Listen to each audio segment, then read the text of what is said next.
नमस्कार दोस्तों, ये जो आप मेरे हाथ पे 1 रुपये का कॉइन देख रहे हैं 1997 को कॉमोरेटिव कॉइन जारी किया गया था। ये सेलुलर जेल का कॉइन है जो अंडमान में है। सेलुलर जेल अंडमान निकोबार में है और ये कॉइन का कीमत आज का डेट में लगभग 300 से 400 रुपये है।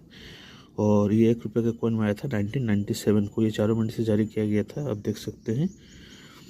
और ये कॉइन अगर आपके पास है तो आपको 300 से 400 रुपये मिलेंगे और रनिंग कंडीशन में ये कॉइन के आपको 100 से 150 रुपये मिलेंगे। ये सेलुलर जेल का कॉइन है 1997 का, आप देख सकते हैं। वीडियो पसंद है दोस्तों तो लाइक कर दीजिएगा और मेरे चैनल को सब्सक्राइब कर लीजिएगा। कॉइन और नोटों की सही जानकारी के लिए मेरे चैनल को सब्सक्राइब कर लीजिए। कोई भी आपका अगर सवाल हो तो कमेंट में आप पूछ सकते हैं। वीडियो में अंत तक बने रहने के लिए बहुत बहुत धन्यवाद। आपका दिन शुभ हो।